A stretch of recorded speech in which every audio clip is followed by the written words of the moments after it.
Ainda me a lembro como se fosse hoje. Aquela tarde de sexta, o céu todo fechado querendo chover, e eu paradinha na calçada com uma mala véia nas mãos. O vento frio cortando minha cara enquanto as primeiras gotas começavam a cair. Rua! Sai dessa casa! Você não é mais dessa família! A voz da Cleide, minha madrasta, ainda zoa nos meu ouvido depois de tanto ano. As palavras dela caiu em cima de mim que nem pedra, cada uma batendo na minha arma já despedaçada. Eu tremia, não sei se de frio ou de medo do que ia vir pela frente. Meu pai estava lá, de pé, atrás dela, calado que nem uma estátua, os ombros caídos, o olhar pregado no chão de terra do nosso quintal.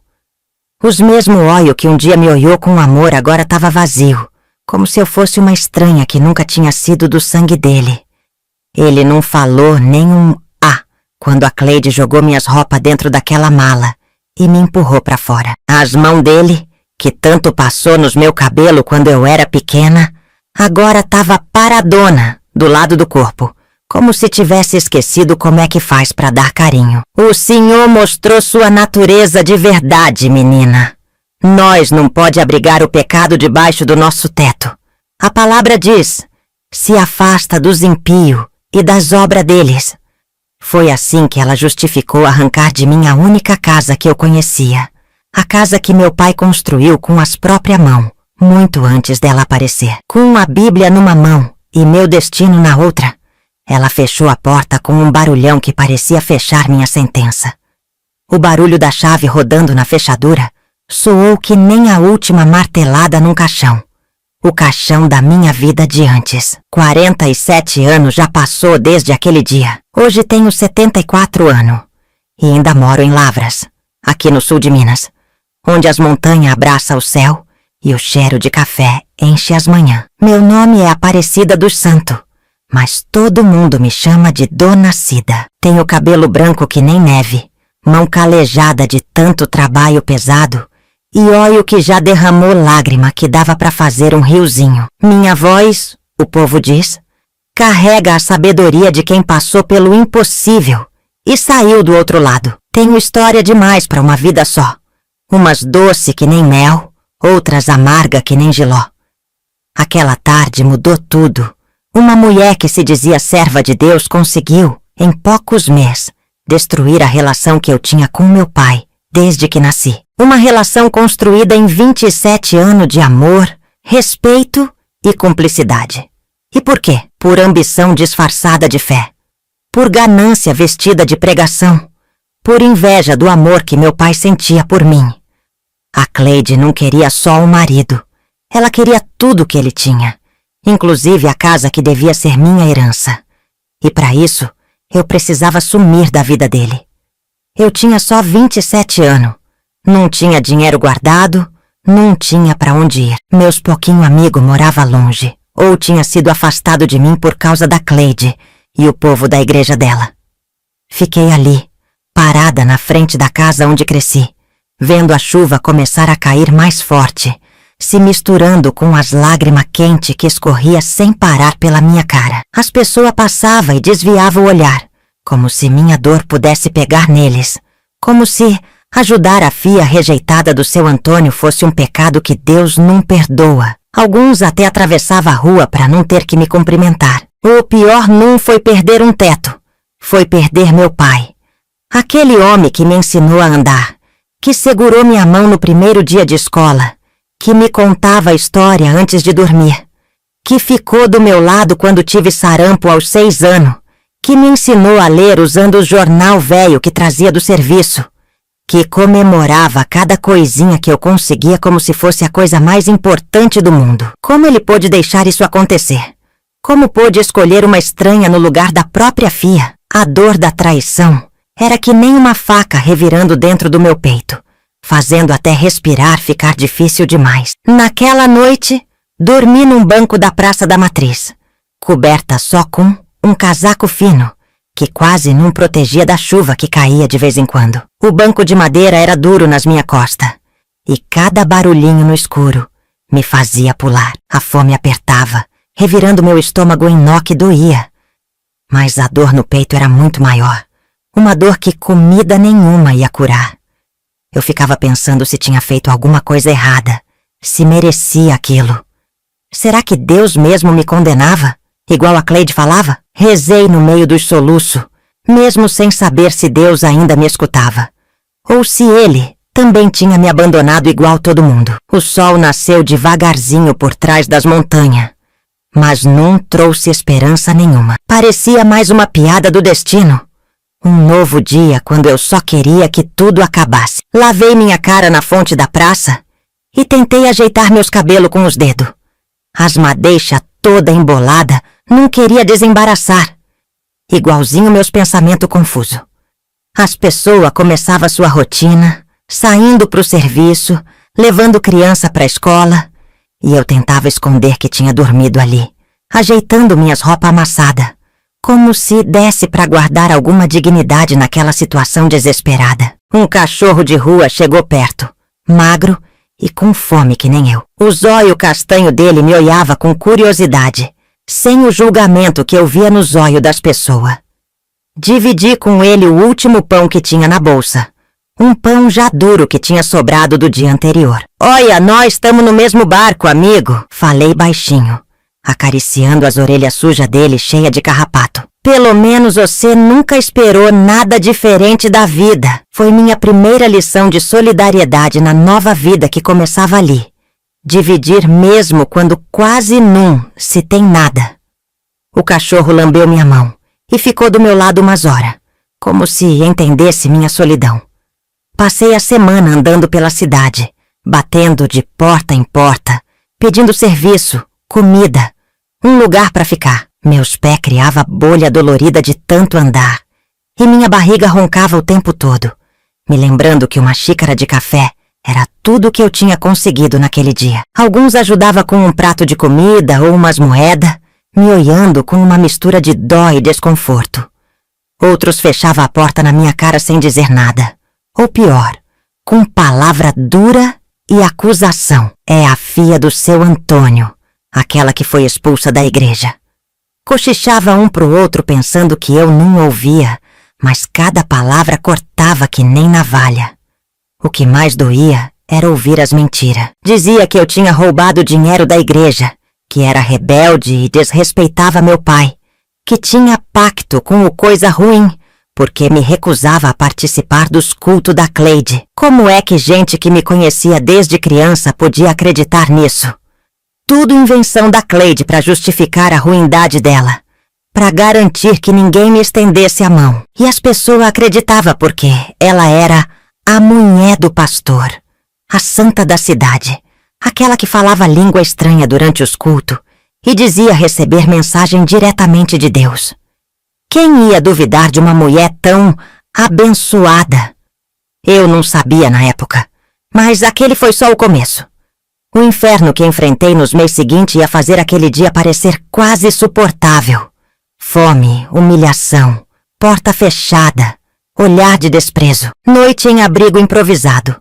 Dia procurando serviço numa cidade onde meu nome tinha sido sujado. Eu não era mais a filha de Antônio. Era a rejeitada, a deserdada, a mulher que supostamente tinha traído a própria família. Cada refeição era uma vitória. Cada noite com um teto sobre a cabeça era um luxo. Aprendi a viver com menos do que jamais imaginei ser possível. Hoje, sentada na varanda da minha casa própria, olhando o jardim que plantei com minhas próprias mãos, vejo tudo como parte de uma jornada maior. Uma jornada que me quebrou em 1000 pedaços. Sim, que me fez duvidar de tudo que eu acreditava, que me levou até o limite do que uma pessoa aguenta. Mas também uma jornada que me permitiu me reconstruir como uma mulher muito mais forte do que jamais imaginei ser. O café que tomo agora, sossegada, enquanto os passarinhos cantam nas árvores em volta, tem um gosto de vitória que pouca gente pode entender. Mas essa história começou muito antes daquela tarde de chuva. E o pior ainda estava por vir. Os capítulos mais escuros da minha vida me esperavam nos becos da cidade, nos quartos de favor, nas migalhas de compaixão que eu catava. Para entender como cheguei até aqui, como sobrevivi e me reconstruí, preciso voltar no tempo e contar sobre a menina que eu fui, sobre meu pai, o homem simples e bom que ele era antes da Cleide, e sobre como uma mulher da igreja entrou nas nossa vida carregando mel nos lábios e veneno no coração, e mudou tudo para sempre. Antes da Cleide, antes da traição, antes de tudo virar de cabeça para baixo, tinha uns dias de sol na minha vida. Minha infância do lado do meu pai foi simples, mas cheinha de amor. Nasci em 1950. Cresci num tempo que Lavras ainda era uma cidadezinha pequena do interior de Minas, com as ruas de terra, rodeada de plantação de café e um ritmo de vida que seguia o sino da igreja matriz. Nós era pobre, sim, mas nunca fartou o principal. Comida na mesa, roupa limpa e principalmente o sorriso bom do meu pai quando chegava do trabalho. Minha mãe, Maria das Dores, partiu dessa pra melhor quando eu tinha só 5 anos. Uma pneumonia que começou como uma tosse boba e em 2 semanas levou embora a mulher que meu pai amava mais que tudo. Tenho poucas lembranças dela. O cheiro de lavanda que saía das roupas dela, as mãos grossas de tanto trabalhar e uma cantiga de ninar que ela cantava enquanto me balançava nos braços. Dorme, filhinha do meu coração, que a noite já vem. A musiquinha ainda toca nos meus sonhos, como um presente que nem o tempo conseguiu levar. Com a morte da mamãe, ficou só nós dois, eu e papai. Antônio dos Santos, carpinteiro, homem de pouca palavra, mas de gesto grande. Ele tinha a mão enorme, calejada do trabalho com a madeira, que parecia desajeitada quando tentava pentear meu cabelo antes da escola. Aparecidinha, sua mãe fazia isso tão bem, ele falava, frustrado com os nó que achava, e eu respondia tentando não chorar. O senhor tá me orando, pai, só precisa de prática. E assim, entre penteado torto e botão costurado de qualquer jeito nas minha brusa, nós foi aprendendo a viver sem ela. Nossa casa era simplesinha, 3 cômodos pequeno no bairro São Vicente, com um quintal onde papai plantava uma hortinha. As paredes de tijolo à vista, o chão de cimento queimado que eu mantinha sempre limpinho, esfregando de joelho com escova e sabão. A cozinha tinha um fogão de lenha que esquentava a casa toda, nos invernos frios das montanhas mineiras. Ali, aprendi a cozinhar com 7 anos, subindo num banquinho para alcançar as panelas. Lembro do orgulho nos olhos de papai quando provou meu primeiro feijão. Tá quase tão bom quanto o da sua mãe, disse ele. E aquilo soou como o maior elogio do mundo. Os domingos era especial. Papai não trabalhava. E depois da missa da manhã, nós ia pescar no rio que cortava a fazenda do seu Joaquim. Um amigo que deixava nós entrar sem cobrar nada. Sentado na beira, com as varas improvisadas feitas por papai, nós conversava sobre tudo ou simplesmente ficava em silêncio, curtindo o cantar dos passarinhos e o movimento das águas. Cidinha, ele dizia, a pesca ensina a gente a ter paciência. Na vida, às vezes, é preciso esperar muito para conseguir alguma coisa que vale a pena. Eu nem imaginava como aquelas lições ia ser importante para mim. Ano depois, a pobreza era nossa companheira de todo dia. Mas papai tinha um dom para fazer do pouco, muito. No Natal nunca tinha dinheiro para presente caro. Então ele me entalava boneco de madeira, casinha pras minha boneca de pano, bichinho tão bem feito que as outras crianças morriam de inveja. Seu Antônio tem mão abençoada, dizia os vizinhos. E tinha razão mesmo. Aquelas mãos transformava pedaço bruto de madeira em pequenas obras de arte, assim como transformou uma menina órfã de mãe numa criança que ainda conseguia sorrir, apesar da perda. Na escola eu era estudiosa. Estudava com força porque via no conhecimento um jeito de honrar o sacrifício que meu pai fazia. Às vezes ele chegava em casa tão cansado que mal conseguia levantar os braços para comer. Mesmo assim, sentava do meu lado para conferir minhas lições. A letra dele era tremida e as palavras simples. Ele só tinha feito até a 3ª série. Mas o interesse era verdadeiro. Estude, minha filha. O que a gente aprende, ninguém pode tomar da gente. Ele repetia, como uma reza. Um desejo fundo de me ver ir além do que ele conseguiu chegar. Quando fiz 12 anos, papai conseguiu comprar nossa casinha. Até então, nós vivia de aluguel, sempre com o medo de não conseguir pagar e ser posto para fora. A casa era pequena e precisava de muito conserto, mas era nossa. Passamos um mês trabalhando junto. Ele arrumando o telhado, reforçando as paredes, fazendo móvel. Eu pintando, limpando, plantando flor no quintal. Esta casa é para você, Cidinha. Um dia, quando eu não estiver mais aqui, você vai ter um lugar para chamar de seu.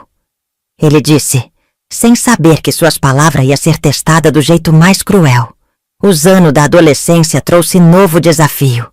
Eu crescia, e papai às vezes parecia perdido sobre como lidar com uma moça. Ele era um homem do tempo dele, conservador, preocupado com minha reputação. Quando tive minha primeira menstruação, foi a vizinha Dona Teresa quem me explicou o que estava acontecendo, porque papai não sabia como falar do assunto. Ainda assim, ele tentava. Comprou um vestido novo para a festa junina, deixou eu usar um batom clarinho no aniversário de 15 anos, se preocupava quando eu chegava um pouquinho mais tarde da escola. O amor dele era protetor, às vezes rígido, mas sempre presente. Minha primeira decepção de amor veio aos 17 anos. O fio do farmacêutico, que eu tava gamada, zombou de mim na frente dos amigos, dizendo que jamais namoraria a filha de um carpinteiro. Cheguei em casa aos prantos, arrasada pela humilhação. Papai me escutou em silêncio, seus olhos escurecendo de raiva presa. No dia seguinte, deixou de comprar na farmácia onde sempre comprava nossos remédios. Não faço negócio com gente que não respeita a dignidade dos outros. Ele explicou simplesinho. Aquela pequena vingança calada me mostrou que, para ele, eu merecia respeito. Não importa a nossa condição social. Com muito esforço, consegui terminar o curso normal e virei professora primária aos 19 anos. Era 1969 e as oportunidades para as mulheres ainda era pouca, principalmente para alguém de origem pobre como eu. Meu primeiro salário, lembro como se fosse hoje. Usei para comprar um relógio de pulso pro papai. Era simples, não era caro, mas ele usou aquele relógio com tanto orgulho que parecia uma joia rara. Agora posso dizer para todo mundo que minha filha é professora. Ele comentava com os amigos no domingo depois da missa, seus olhos brilhando de orgulho. Aos 22 anos, recebi uma proposta para dar aula numa escola maior, no centro da cidade. O salário era melhor, as condições de trabalho melhores que as da escolinha do bairro, onde eu dava aula. Papai me animou a aceitar, mesmo sabendo que isso ia fazer eu ficar menos tempo em casa. Você precisa seguir seu caminho, fia. Não pode ficar presa a um velho como eu. Ele dizia, apesar de eu saber que ele ia sentir minha falta. Para facilitar minha vida, ele até construiu uma bicicleta com as próprias mãos, para eu não precisar andar tanto até o ponto de ônibus. Foi ano bom, simples, mas cheio de dignidade. Papai e eu tinha uma rotina boa. Eu cuidava da casa e dava aula. Ele trabalhava na oficina de carpintaria que ficava nos fundos da nossa casa. Nos fins de semana, nós recebia visita de alguns amigos. Ia na missa, cuidava da horta. Não tinha luxo, mas nunca fartou o essencial. E principalmente nós, tinha um ao outro. Era como papai dizia, 2 galhos da mesma árvore, se apoiando um no outro durante as tempestades. A solidão às vezes batia forte para ele, eu sabia. Algumas vizinhas tentou se aproximar, interessada no viúvo que criou a filha sozinho, mas papai sempre mantinha distância. Seu Antônio, o senhor precisa refazer sua vida, dizia elas. E ele respondia sério. Minha vida tá boa do jeito que tá. Tenho minha filha, meu trabalho, minha fé. Não preciso de mais nada. Na época, essa devoção parecia natural, até mesmo confortável. Eu não queria dividir ele com ninguém. Como podia imaginar que a resistência dele a um novo amor ia durar só até o momento que a Cleide cruzasse seu caminho? Eu estava com 26 anos quando comecei a notar mudança no meu pai. Ele andava mais preocupado com a aparência. Começou a ir no barbeiro toda semana. Comprou 2 camisas novas. Um luxo que raramente ele se permitia. Na época, achei que essas mudanças era porque ele tinha sido convidado para fazer parte do conselho da paróquia. Uma honra que deixou ele muito orgulhoso. Tô representando nossa família na casa do Senhor, Cidinha. Preciso me apresentar direitinho, ele justificou. Eu tava feliz por ele, é claro. Como ia adivinhar que aquele convite pro conselho ia ser o primeiro passo para a destruição de tudo que nós construímos? Tudo começou a mudar numa manhã de domingo, em março de 1977. A igreja matriz de Lavras estava cheia, que só naquele dia. Porque um grupo de missionário da capital tinha chegado para fazer uma semana de evangelização. No meio deles, tinha uma mulher de meia-idade, cabelo castanho preso num coque muito bem arrumado, roupa discreta, mas cara, e um jeito de falar que misturava doçura e autoridade. O nome dela era Cleide Moreira, e ela se apresentou como coordenadora do grupo de renovação carismática, que vinha despertar a verdadeira fé na nossa cidadezinha. Irmão e irmã em Cristo, nós estamos aqui para trazer a palavra viva, para despertar em vocês o fervor que adormeceu, ela falou no microfone depois da missa. A voz dela tinha um negócio estranho. Ora macia que nem veludo, ora forte que nem trovão. As pessoas se aproximavam, atraída por aquela energia que parecia sair dela. Meu pai, que sempre foi tão quieto, estava na primeira fileira, o zóio fixo naquela mulher, como se ela fosse uma aparição divina. Foi a primeira vez que senti um arrepio de preocupação, um pressentimento que logo tentei tirar da cabeça, achando que era bobagem. A senhora parece conhecer muito das escrituras, falou meu pai depois da palestra, quando nós chegamos perto para cumprimentar os visitantes. A Cleide sorriu, o zóio castanho brilhando com o que hoje eu sei que era artimanha disfarçada de fervor religioso. O Senhor tem sido generoso em me conceder entendimento, irmão. E o Senhor é... Meu pai se apresentou todo acanhado e mencionou que fazia parte do conselho da paróquia. Na hora notei o interesse no zóio dela aumentar, que nem um caçador que avista a caça. Naquela semana, o grupo fez encontro todo dia na igreja. Papai participou de todos, voltando para casa cada vez mais tarde e mais animado. Cidinha, a irmã Cleide tem um conhecimento fora do comum. Hoje ela explicou passagem que eu nunca tinha entendido direito. Ele comentava, enquanto eu servia a janta que tinha mantido quente por hora. Eu sorria, tentando compartilhar o entusiasmo dele. Mas tinha um negócio me incomodando. Era como se um estranho tivesse tomando o lugar do meu pai. Um estranho que falava com admiração de uma mulher que mal conhecia. No fim da semana de evangelização, a paróquia organizou um almoço comunitário. Cada família trouxe um prato, e eu preparei o tutu de feijão, que era a especialidade da casa. A Cleide provou, fez elogio exagerado, e depois perguntou com uma naturalidade fingida: "Quem cuida da casa pro senhor, seu Antônio?" Meu pai contou que desde a morte da minha mãe, era só nós dois. Eu e minha Cidinha se viramos bem, graças a Deus, disse ele com o orgulho de sempre. O sorriso da Cleide tremeu por um instante, tão rápido que só eu percebi. É uma bênção ter uma filha tão dedicada, ela respondeu. Mas tinha um negócio no tom dela que dava a entender que aquilo não era bem um elogio. Quando os missionários foram embora, pensei que ia voltar tudo ao normal. Que engano! 2 semanas depois, a Cleide voltou sozinha para Lavras, dizendo que tinha recebido um chamado do Espírito Santo para fundar um grupo de oração na cidade. O padre, impressionado com a suposta devoção dela, ofereceu hospedagem na casa paroquial. Foi o começo do que ia se tornar uma presença constante na nossa comunidade, e principalmente na vida do meu pai. Logo formou um grupo de fiel em volta da Cleide. Ele se reunia 3 vezes por semana para oração, estudo bíblico e o que ela chamava de círculo de cura interior. Meu pai, sempre tão na dele, virou um dos mais presentes. Ela tem um dom especial, Cidinha. Quando ela ora, é como se o céu se abrisse, dizia ele, com um brilho quase de febre nos olhos. Eu, criada na fé católica tradicional, estranhava aquelas novidades. Pessoa falando em língua esquisita, caindo no chão, tomada pelo espírito, confessando o pecado na frente de todo mundo. Fui em algumas reuniões a pedido do meu pai, mas sempre saía com uma sensação ruim. A Cleide era esperta que só. Diferente de outros religiosos que vi passar pela cidade, ela não se contentava em pregar e depois ir embora.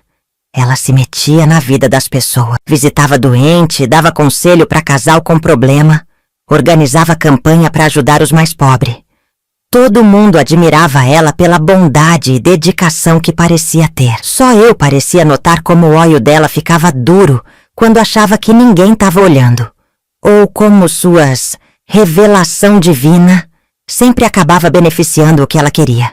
Foi no 3º mês depois da chegada dela que a Cleide começou a frequentar nossa casa. No começo era visita rápida, sempre acompanhada de outras pessoas do grupo de oração. Viemos abençoar sua casa, irmão Antônio, ela dizia, jogando água benta nos cantos dos cômodos.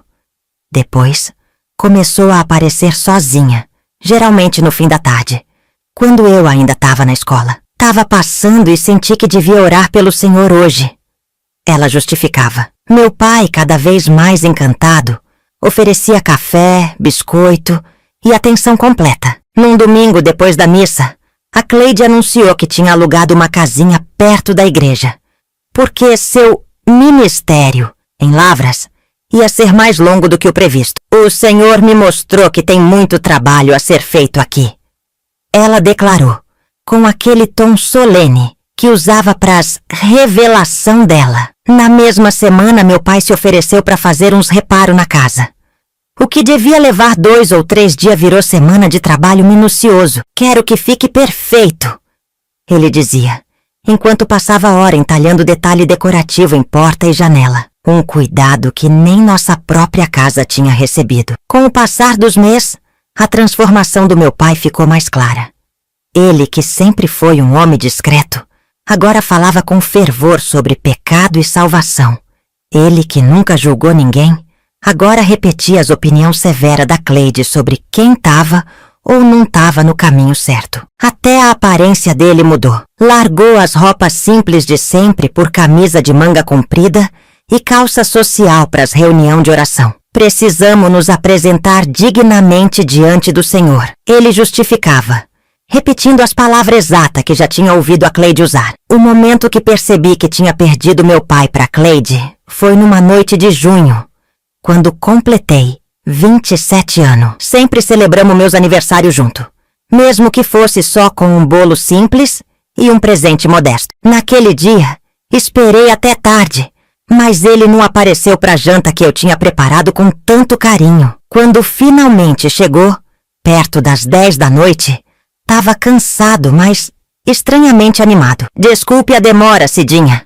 A irmã Cleide teve uma revelação durante a oração e precisamos ficar mais tempo na igreja. Só então, vendo meu olhar magoado, ele pareceu lembrar da data. Seu aniversário! Meu Deus, como pude esquecer? O remorso na cara dele era verdadeiro, mas o estrago estava feito. Alguma coisa tinha mudado sem volta.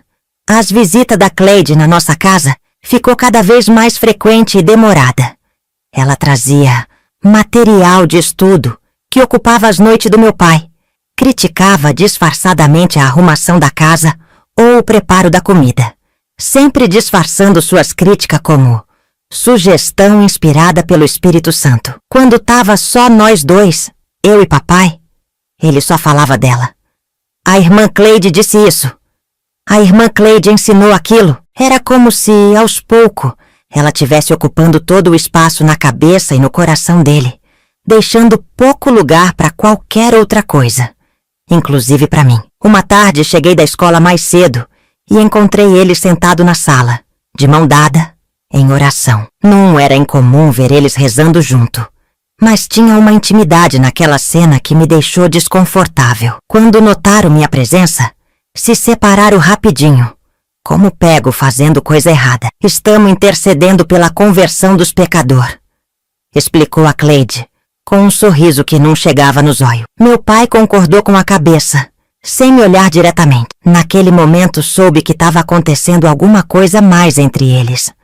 Algo que ia além da devoção religiosa que meu pai dizia sentir. O grupo de oração foi crescendo, e com ele, a influência da Cleide. Ela começou a sugerir mudança na própria liturgia da igreja, encontrando resistência em alguns membros mais tradicional da paróquia. Foi quando percebi a verdadeira habilidade dela. Quem ousava questionar ela, logo se via isolado, rotulado como resistente à graça, ou até influenciado por força negativa. Era uma estratégia que funcionava. Em pouco tempo, até mesmo o padre dava liberdade quase total para ela, com medo de ser visto como obstáculo à obra de Deus. Eu tentei conversar com meu pai várias vezes. Papai, o senhor não acha que essa mulher tá tomando muito espaço na sua vida? Na nossa vida? Mas ele sempre reagia com uma mistura de irritação e defensiva. Você não entende, Cidinha. A irmã Cleide foi enviada para me ajudar a encontrar o verdadeiro caminho. Antes dela, eu estava apenas existindo. Não estava vivendo plenamente em Cristo. Era como falar com um estranho. Alguém que usava as palavras do meu pai, mas não pensava como ele. Não sentia como ele. O anúncio veio num domingo depois da missa. Meu pai, nervoso que nem um adolescente, segurando a mão da Cleide na frente de toda a congregação, declarou: queremos compartilhar uma bênção que Deus nos concedeu.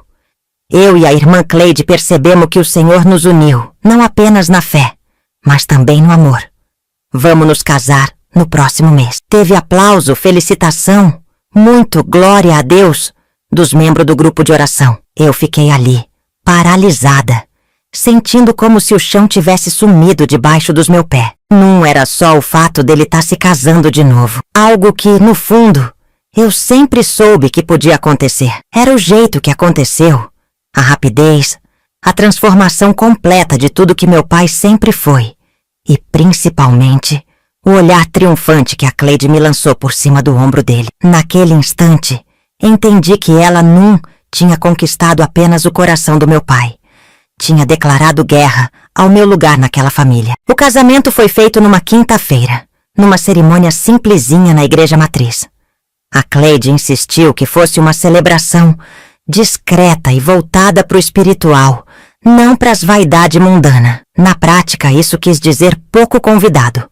Só os membros mais chegados do grupo de oração.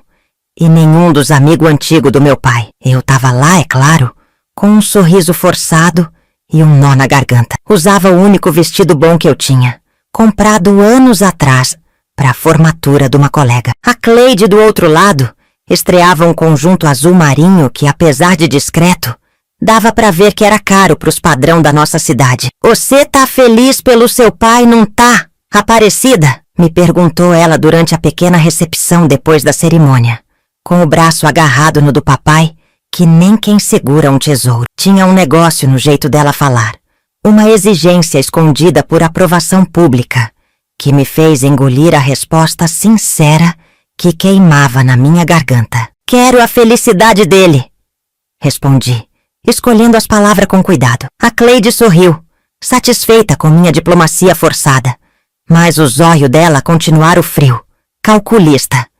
Naquela hora, era duas mulheres num duelo silencioso, as duas sabendo que a guerra pela alma do meu pai tinha só começado. As mudanças na nossa casa começaram no dia seguinte do casamento. A Cleide chegou carregando 2 malas grandes, seguida pelo meu pai, que trazia mais 3 caixas. Essas são só algumas coisas essenciais, explicou ela, enquanto mandava onde cada coisa devia ser colocada. Em menos de 1 hora, nossa salinha já mostrava almofada bordada, porta-retrato com imagem religiosa e um tapete novo que cobria nosso antigo piso de cimento. Era como se cada objeto tivesse a missão de apagar as lembranças que aquelas paredes guardava, substituindo por uma nova história. A história dela. Nas primeiras semanas, a Cleide manteve uma aparência de simpatia. Perguntava minha opinião sobre pequeninhas decisões da casa, elogiava de vez em quando minha comida, tentava estabelecer uma rotina que incluísse nós 3. Mas, para quem prestava atenção como eu, o sinal já estava lá. O jeito que ela corrigia disfarçadamente meu pai quando ele usava a expressão mais simples, como reorganizava o que eu tinha arrumado assim que eu saía para o trabalho. O jeito que transformava conversa em pregação, principalmente quando o assunto fugia do controle dela. Nossa casa, que antes era um refúgio de paz, virou um templo austero. A janta agora começava com oração comprida, dirigida pela Cleide. Minhas roupas foram consideradas provocante demais, mesmo sendo só vestido simples que eu usava para dar aula.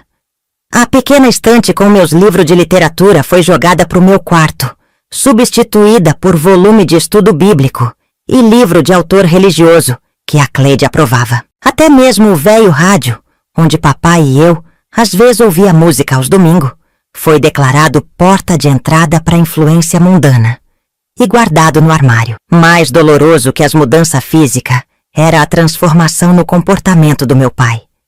Ele, que sempre foi gentil e calmo, agora oscilava entre momento de euforia religiosa, quando repetia as frases de efeito da Cleide, e período de silêncio culpado, principalmente quando tava só nós dois. O zóio dele, antes tão claro e direto, agora frequentemente desviava dos meus, como se tivesse medo que eu pudesse enxergar através deles a confusão que sua alma passava. Quando eu tentava começar nossas antigas conversas, ele respondia com sim ou não, ou rapidamente transformava o assunto em mais uma lição sobre fé e obediência. Seu pai tá se purificando, me explicou a Cleide certa noite, quando perguntei sobre essas mudanças. Os velho hábito, as velha afeição terrena precisa dar lugar à verdadeira devoção. O jeito que ela falou, velha afeição, deixou claro que estava se referindo ao amor entre pai e filha. Um amor que, na visão espiritual distorcida dela, competia com a relação que ela estava estabelecendo. Muitas vezes, os laços familiar pode se tornar ídolo que colocamos acima de Deus. Completou, com aquele tom de professora que adotava sempre que queria dar peso às manipulações dela. O controle do dinheiro veio em seguida. A Cleide sugeriu que, como a mulher da casa, devia administrar o dinheiro da família. Meu pai, já completamente submisso à influência dela, concordou sem hesitação.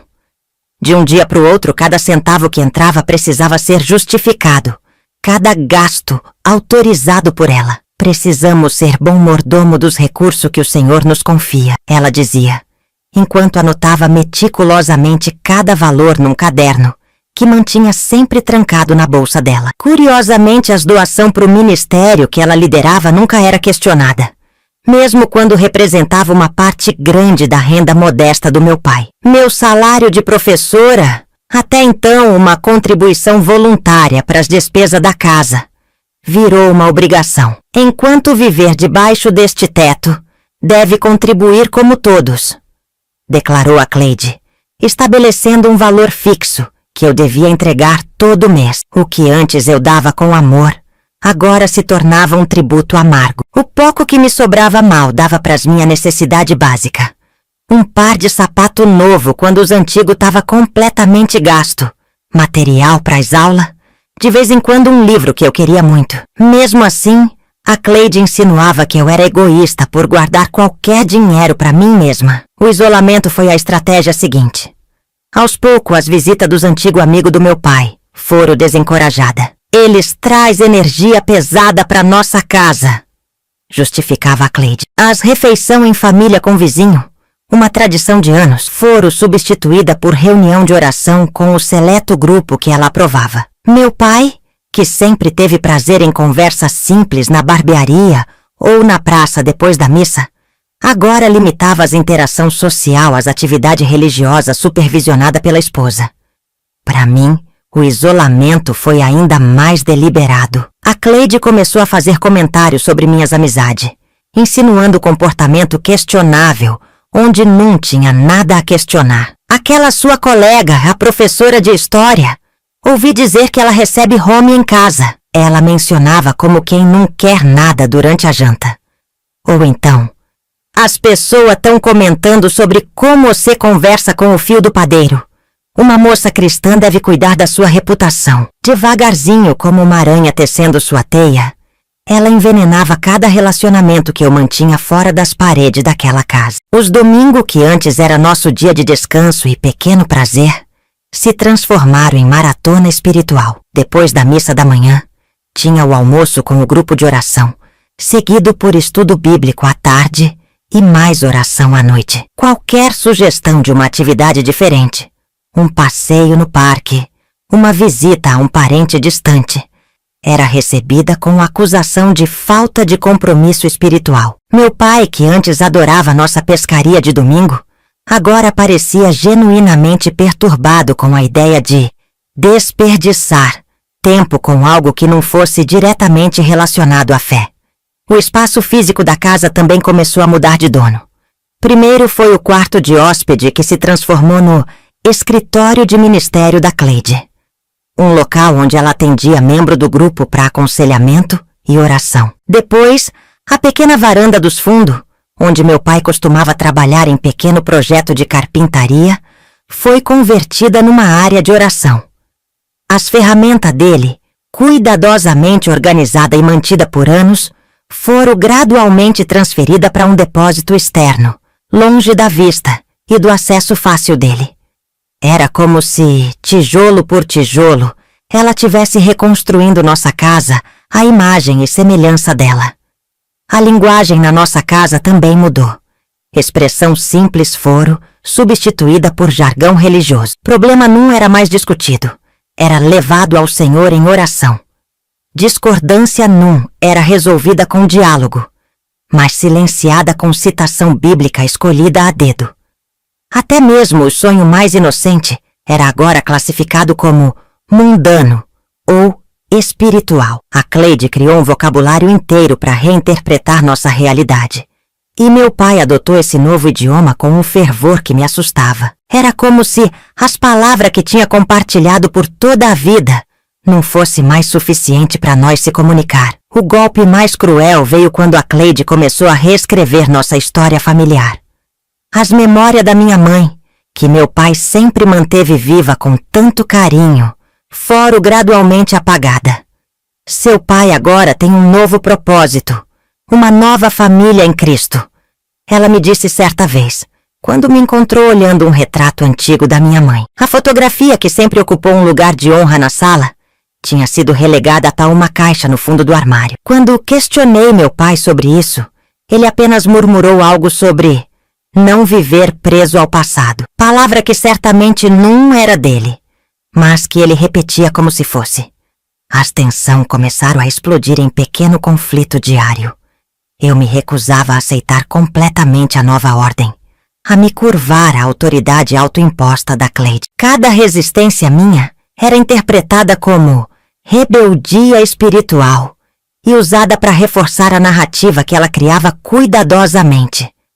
A de que eu era uma influência negativa, um obstáculo à plena comunhão do meu pai com Deus. Veja como ela resiste às coisas do espírito. Ela dizia para ele quando eu me recusava a participar de mais uma sessão de libertação, ou questionava alguma interpretação bíblica particularmente distorcida. Numa noite de setembro, cerca de 8 meses após o casamento, ouvi uma conversa que confirmou meus pior medo.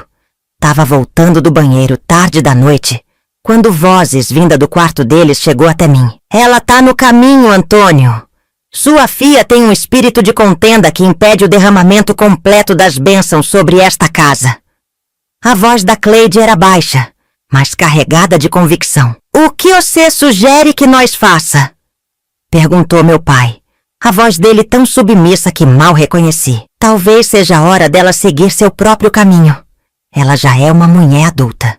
Esta casa poderia se tornar um verdadeiro centro de ministério, se tivéssemos o espaço e a paz espiritual necessária. Parada no corredor escuro, sentindo o sangue gelar nas veias, entendi finalmente o plano completo.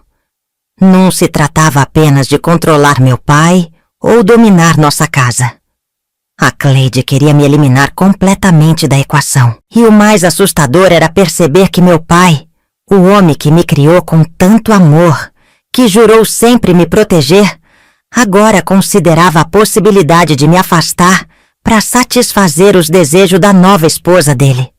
Voltei para o meu quarto em silêncio, mas não consegui dormir. Sabia que uma tempestade estava chegando e que, quando ela chegasse, eu podia perder tudo o que restava da minha vida anterior, inclusive o teto sobre minha cabeça. Na semana que veio depois daquela conversa de noite, Notei mudança no jeito da Cleide. O desaforo dela ficou menos escondido, mais na cara mesmo. Ela já nem se importava em fingir quando tava só nós duas. Sabe, Aparecida? Uma mulher da sua idade já devia ter casa própria, vida própria. Comentava assim por cima durante o café da manhã, enquanto meu pai tinha saído para comprar pão. Ficar debaixo das asas dos pais por tanto tempo não faz bem não. As palavras dela vinham embrulhada num sorriso falso, cortante que nem navalha, querendo cortar os últimos fios que me ligava àquele lugar. Meu pai, coitado, cada dia mais distante.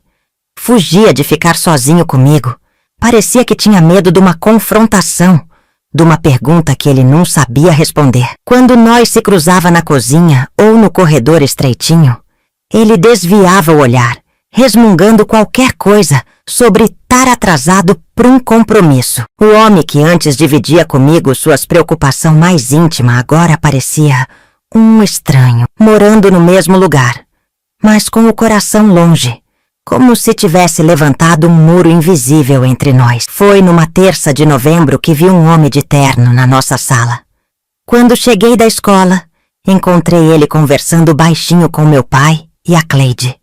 Na hora que entrei, eles pararam de conversar de repente. Esse é o Dr. Mendes, nosso advogado, apresentou a Cleide, com aquele tom cheio de pose que ela usava para assunto que achava importante. Nós estamos só resolvendo umas questão de papel.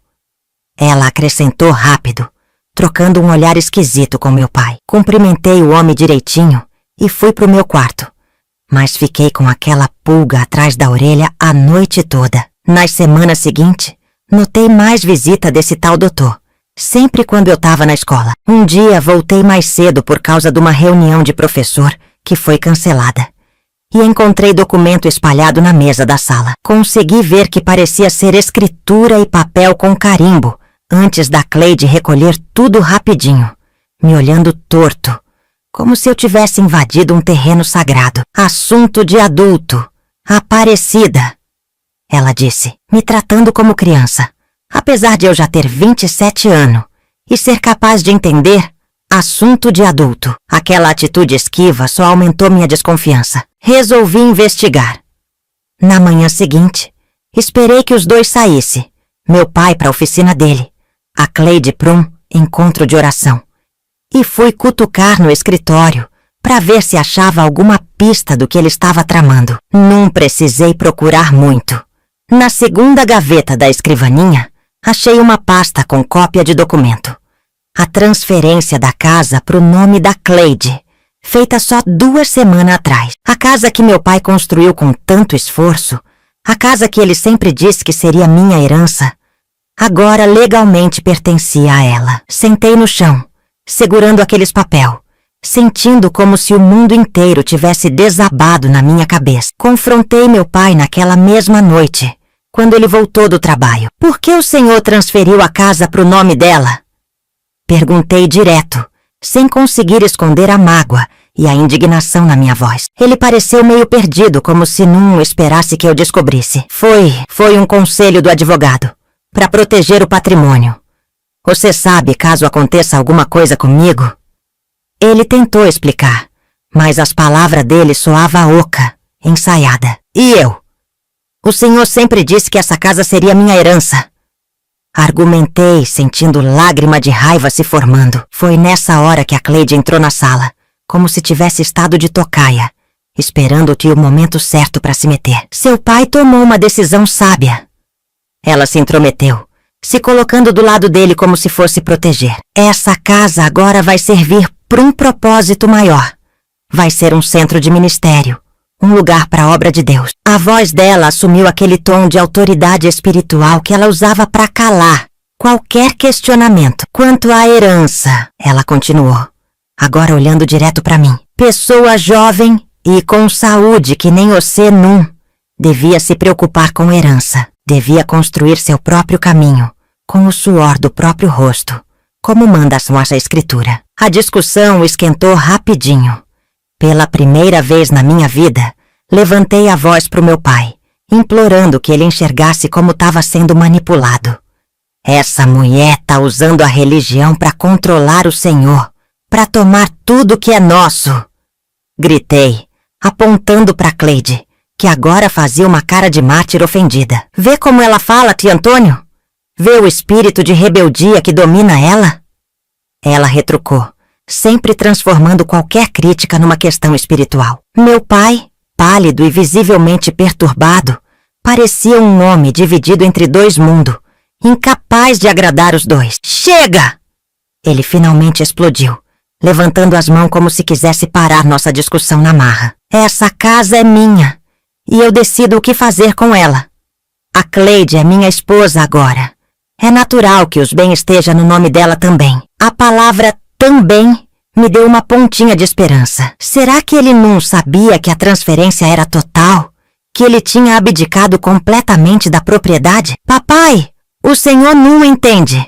Ela agora é a única dona. O senhor não tem mais nenhum direito legal sobre essa casa. Expliquei, tentando manter a calma. Por um instantinho, vi dúvida nos olhos dele, como se finalmente percebesse a extensão do que tinha feito. Mas a Cleide rapidamente retomou o controle da situação. Seu pai confia em mim, ela declarou, enrolando o braço no dele num gesto possessivo. É uma pena que você não possa fazer o mesmo, Aparecida. Talvez seja esse apego material que está impedindo seu crescimento espiritual. Cada palavra era calculada para me retratar como mesquinha, materialista, espiritualmente inferior. Era uma técnica que eu tinha visto ela usar com outros. Desqualificar qualquer questionamento como uma deficiência moral ou espiritual de quem questiona. A discussão terminou sem resolução, com meu pai se retirando para o quarto, incapaz de enfrentar o conflito entre as duas mulheres da vida dele. Naquela noite, deitada na minha cama, olhando para o teto descascado, tomei uma decisão. Ia lutar pelos meus direitos, mesmo que isso significasse entrar em rota de colisão direta com a Cleide. Na manhã seguinte, usei minhas economias para consultar um advogado no centro da cidade. As palavras dele foram um banho de água fria. Se a transferência foi legal e seu pai estava em pleno uso das faculdades mental, tem pouco que nós possa fazer. A casa agora pertence legalmente à senhora Cleide Moreira dos Santos. Quando voltei para casa naquele dia, alguma coisa tinha mudado. A Cleide me esperava na sala, sentada que nem uma rainha no trono dela. Do lado dela, meu pai parecia diminuído, quase infantilizado. Aparecida, chegou a hora de nós ter uma conversa séria. Ela começou, sem rodeio. Ficamos sabendo que você procurou um advogado hoje. Ela fez uma pausa, deixando que a acusação pairasse no ar. Isso confirma o que tenho dito pro seu pai durante meses. Você tá com nós apenas pelo interesse material. Isso não é verdade! Protestei, sentindo o desespero crescer no meu peito. Essa casa também é minha. É o fruto do trabalho do meu pai. E eu sempre ajudei a manter. Ele mesmo disse, tantas vezes, que seria minha um dia. Olhei pro meu pai, implorando em silêncio que ele confirmasse minhas palavras, que lembrasse das promessas feitas ao longo dos anos. Mas ele ficou de cabeça baixa, como se o desenho do tapete da sala fosse a coisa mais interessante do mundo. Sua ingratidão parte meu coração, continuou a Cleide, colocando a mão dramaticamente sobre o peito. Depois de tudo que seu pai fez por você, criando você sozinho, se sacrificando para que nunca faltasse nada, e agora você ataca ele dessa forma, tentando impedir que ele siga a vontade de Deus para essa casa. A manipulação dela era tão descarada que parecia surreal. Como meu pai não conseguia ver através daquele teatro barato? Como podia permitir que ela distorcesse assim nossa história familiar? Diante dessa situação, ela prosseguiu, agora assumindo um tom formal, quase de juiz. Nós acreditamos que seria melhor para todos se você encontrasse outro lugar para viver. Uma mulher da sua idade devia ter sua independência de qualquer forma. As palavras caíram como pedra. Não era apenas uma sugestão.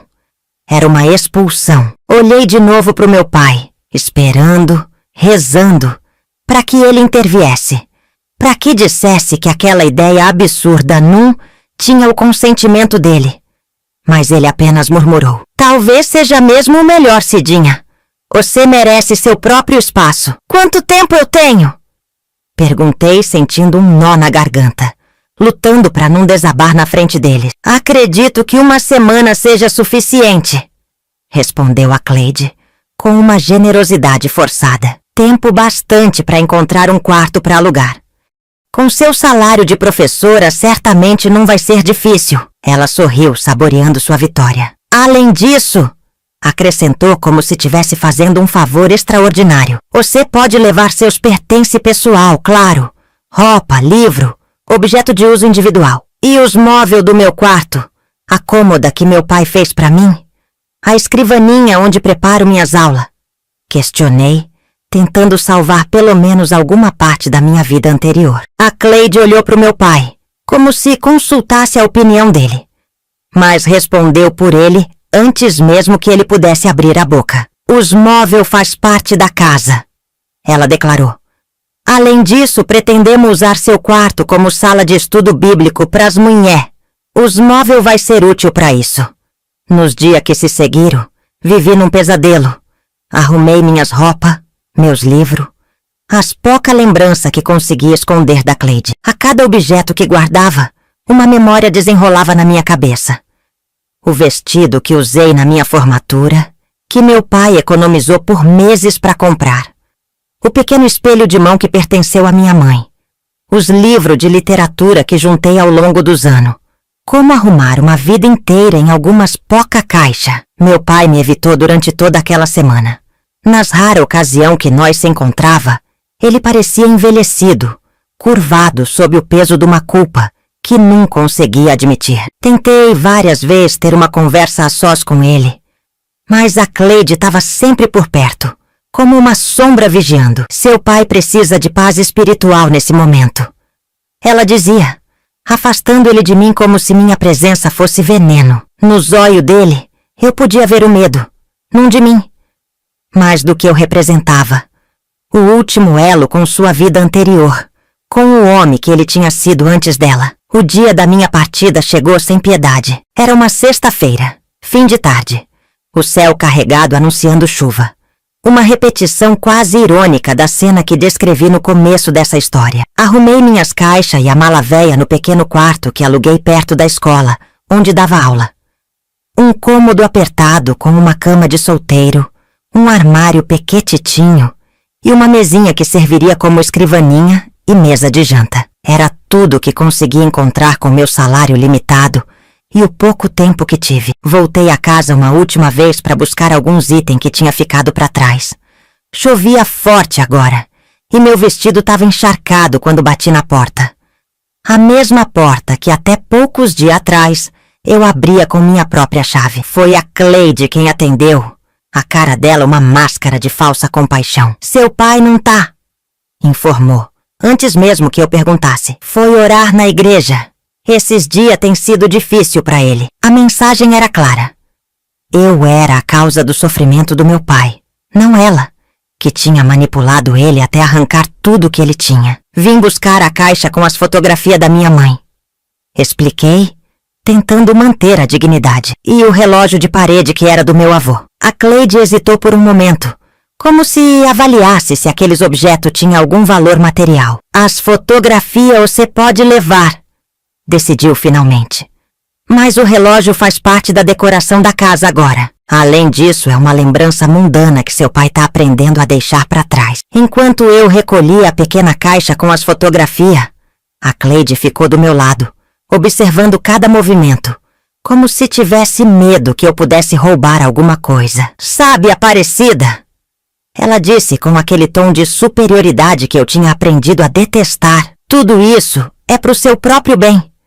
Você precisa aprender a caminhar com suas próprias pernas, a buscar seu próprio lugar no mundo. A Bíblia diz que quando nos tornamos adultos, devemos deixar para trás as coisas de criança. Eu podia ter respondido, podia ter gritado todas as verdades que se acumulavam na minha garganta.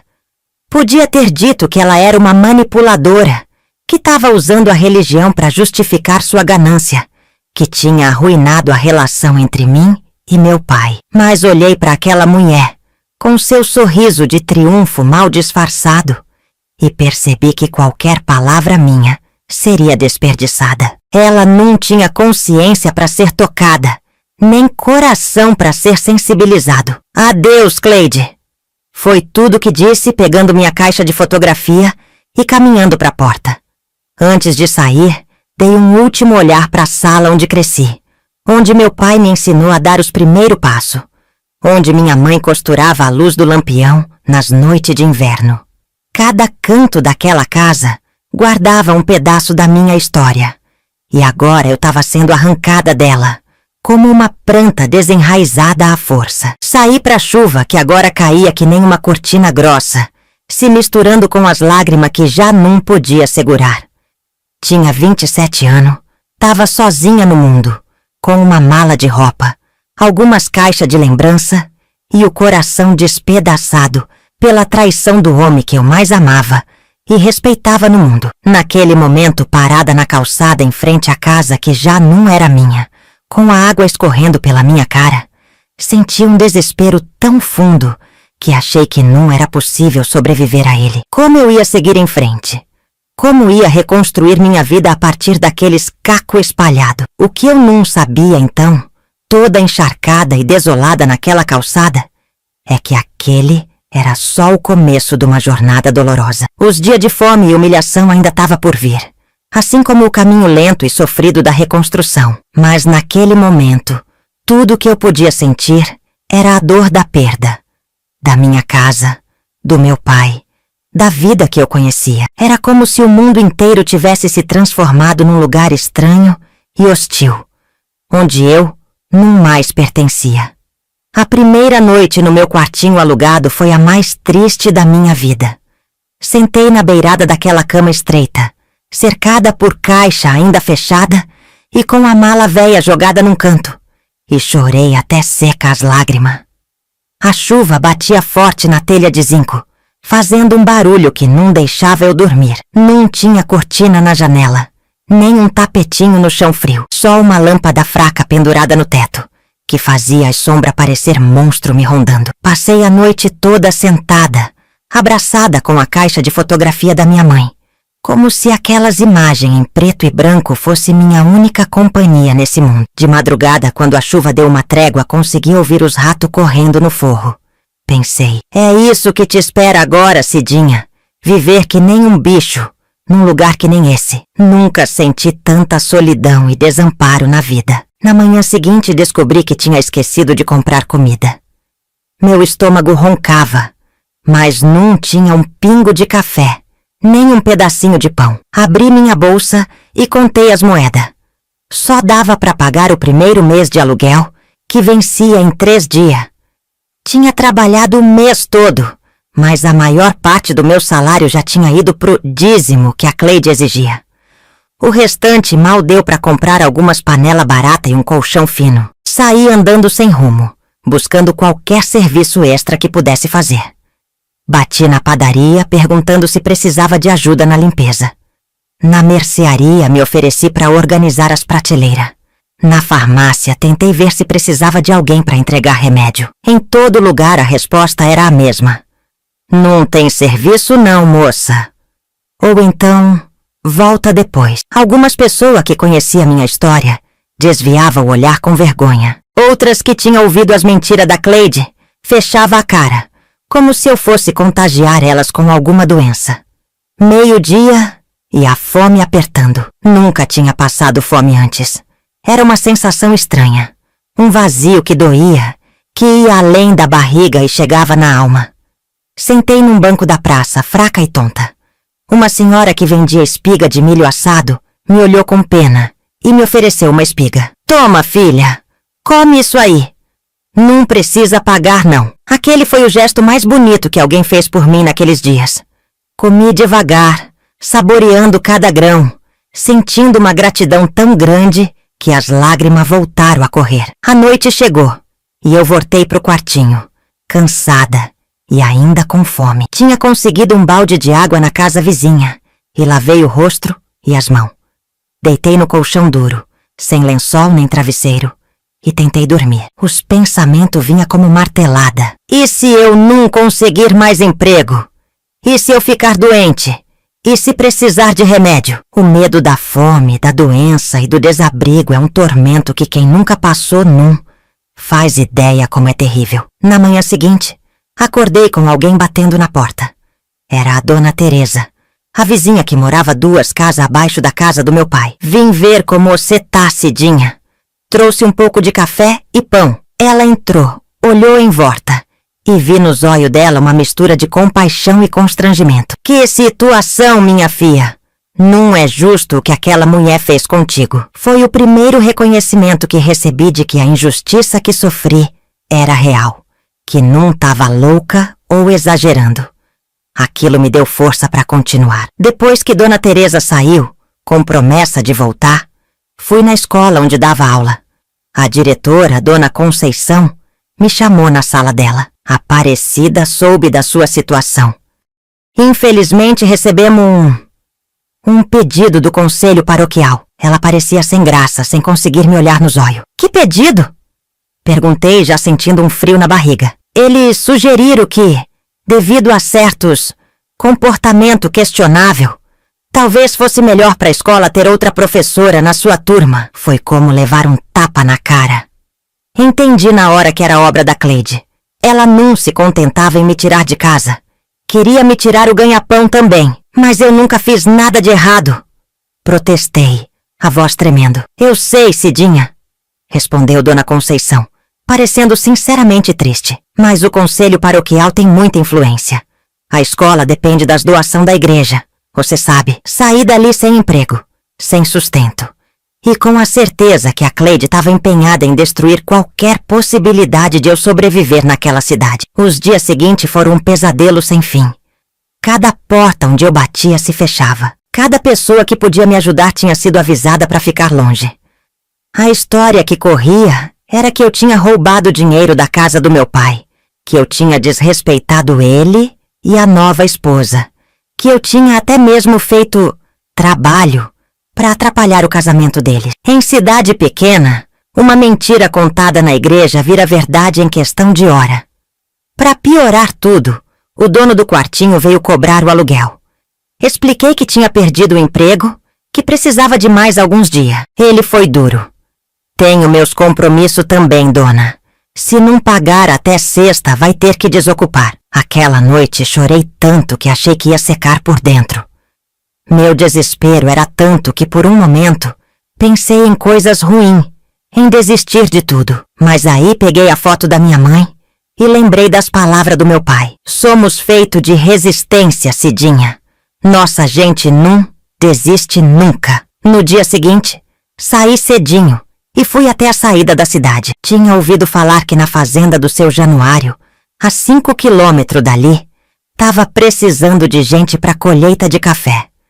Andei a pé debaixo de um sol de rachar, a barriga roncando, os pés cheios de bolha. Quando cheguei lá, o capataz me olhou de cima a baixo. Você não tem cara de trabalhadora rural, não, moça. Expliquei minha situação. Implorei por uma chance. Tá bom, pode ficar, mas o pagamento é por saca. E você parece fraquinha para esse serviço. Nunca tinha feito trabalho na roça antes. Minhas mãos, acostumada com giz e livro, logo estava em carne viva de tanto apanhar café. O sol queimava minha pele. As costas doía de ficar curvada o dia todo. As outras trabalhadoras, mais experientes, enchiam 2, 3 sacas por dia. Eu mal conseguia completar uma. Na hora do almoço, dividi um pouco de arroz e feijão com os outros. O primeiro almoço decente em vários dias. Voltei pro quartinho à noite, exausta, suja e dolorida, mas com algumas moedas no bolso e a esperança de poder pagar pelo menos parte do aluguel. Continuei indo para a colheita por uma semana. Meu corpo gritava de dor, mas fui me acostumando. Aprendi com as mulheres mais velhas como proteger as mãos com pano, como fazer movimento mais eficiente para encher a saca mais rápido. Comecei a levar um pouco de comida para casa, guardando com cuidado para durar mais tempo. Foi quando conheci a Zefa, uma senhora de cabelo branco que trabalhava mais rápido que a jovem. Ela notou minha situação e, sem fazer muito alarde, Sempre deixava um pouco mais de comida pro meu lado. Você não é daqui, né, filha? Ela me perguntou um dia, durante a pausa pro almoço. Contei minha história, sem esconder nada. Ela me escutou em silêncio, balançando a cabeça de vez em quando. Já vi esse tipo de coisa antes, ela disse quando terminei. Essas gente que usa Deus pra fazer maldade é o pior tipo que tem. Mas você é forte. Tá aguentando. Isso já é uma vitória. As palavras simples dela me atingiram fundo, como um bálsamo numa ferida aberta. Na cidade as coisas continuavam difícil. Quando me viam na rua, as pessoas cochichavam. Algumas mães tiravam os filhos do caminho, como se eu tivesse alguma coisa contagiosa. Uma vez, passando perto da casa que antes era minha, vi meu pai saindo. Nossos olhos se encontraram por um segundo. Vi culpa e vergonha nos dele. Ele abriu a boca como se fosse dizer algo. Mas a porta se abriu e a Cleide apareceu. Segurou o braço dele com força e me lançou um olhar de ódio. Saí dali correndo, o coração batendo que nem um tambor.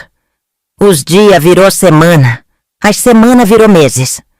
O dinheiro da colheita mal dava para as necessidades mais básicas. Às vezes ficava 2, 3 dias só com água e um pedaço de pão. Emagreci tanto que minhas roupas ficavam largas, pendurada no corpo. A asoleira funda, a pele ressecada, os cabelos sem vida. Quando me via no pedaço de espelho que tinha pendurado na parede, mal reconhecia a pessoa que me encarava de volta. É isso que a vingança faz. Te destrói por dentro, pensei, lembrando do olhar triunfante da Cleide quando me viu sair de casa com a mala na mão. Foi num dia especialmente difícil, quando estava sem trabalho, porque a colheita tinha acabado, que aconteceu algo inesperado. Estava sentada na calçada do quartinho, sem energia nem para procurar serviço, quando Dona Teresa apareceu de novo. Cidinha, vim te fazer um convite. Minha prima tem uma pensão em Três Corações e tá precisando de ajuda na cozinha.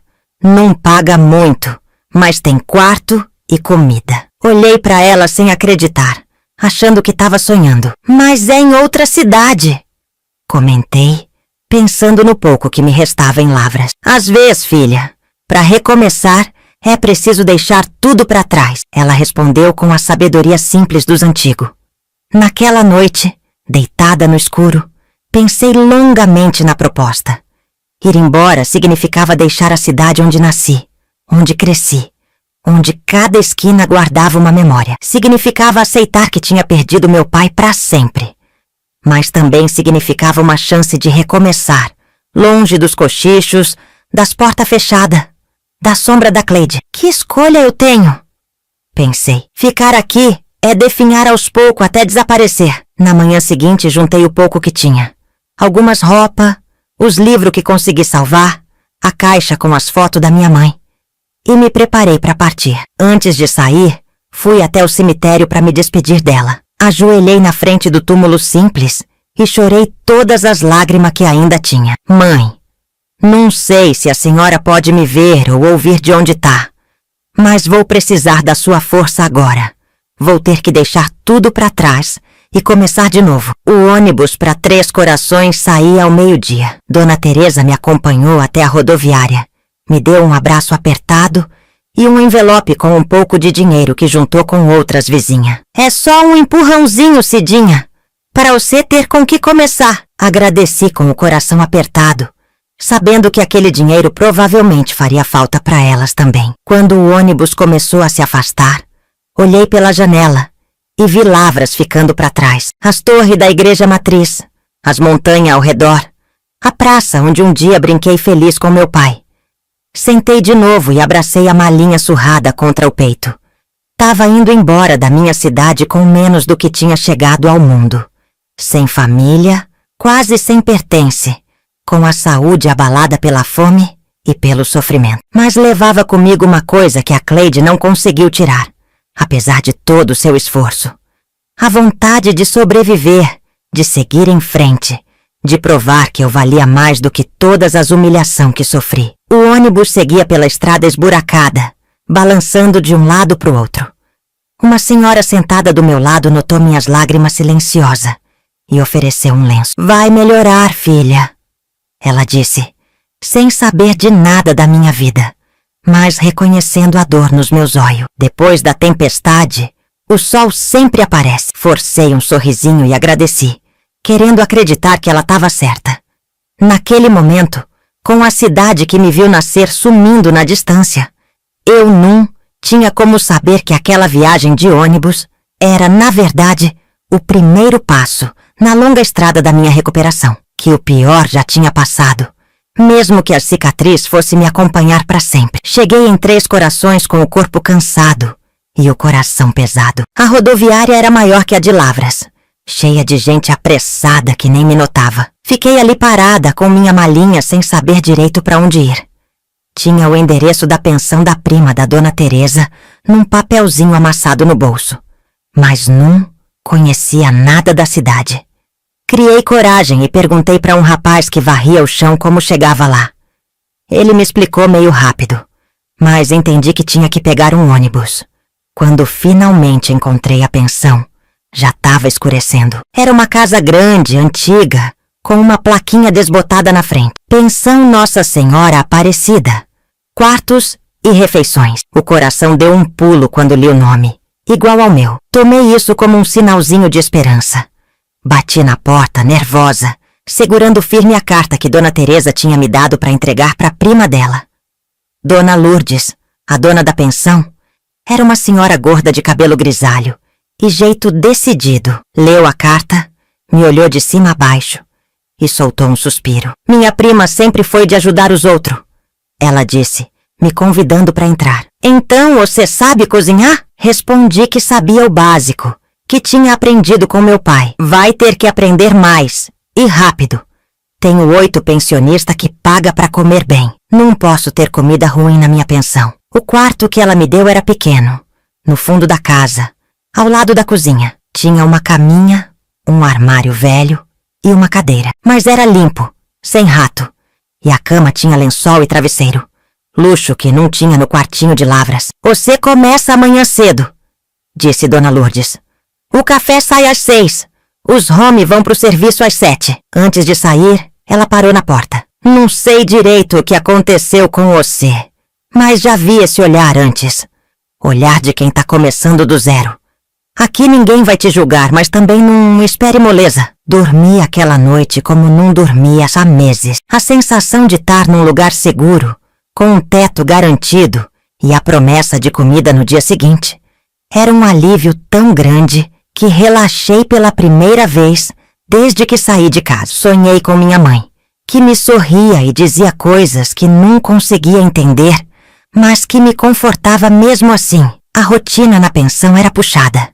Acordava às 5 da manhã, acendia o fogão, fazia café, preparava pão, manteiga, queijo.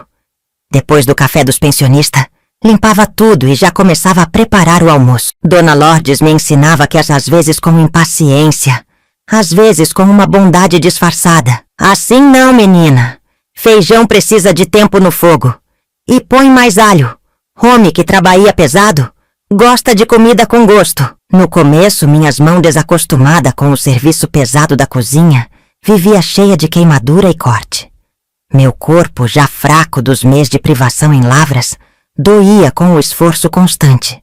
Mas cada dia ficava um pouquinho mais fácil. E o melhor, tinha comida. Podia comer as mesmas refeições que preparava.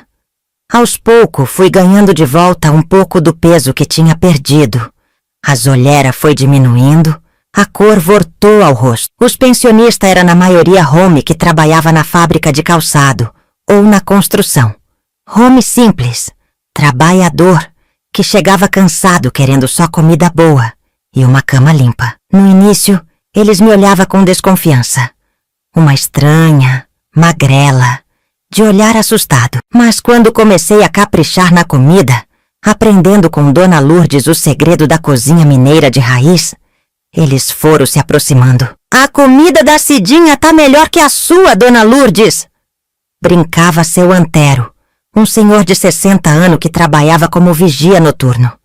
Depois de 2 meses na pensão, recebi meu primeiro pagamento. Era pouco, mas para quem não tinha nada, parecia uma fortuna. Guardei a maior parte, mas usei um pouco para comprar um vestido novo, o primeiro em anos. Era um vestido simples, azul claro, mas quando vesti e me olhei no espelho rachado do banheiro da pensão, vi uma mulher diferente. Não era mais a criatura desesperada que saiu fugida de Lavras. Ainda estava longe de estar recuperada, mas já não parecia uma alma penada. Com 6 meses de trabalho na pensão, já tinha aprendido todo o serviço. Sabia fazer desde café da manhã até janta, passando por bolo, biscoito e até comida mais elaborada para os domingos, quando Dona Lourdes cobrava um extra dos pensionistas para fazer algo especial. Minha fama de boa cozinheira começou a correr na vizinhança. Umas vizinhas passavam na porta, farejando o cheiro que vinha da cozinha.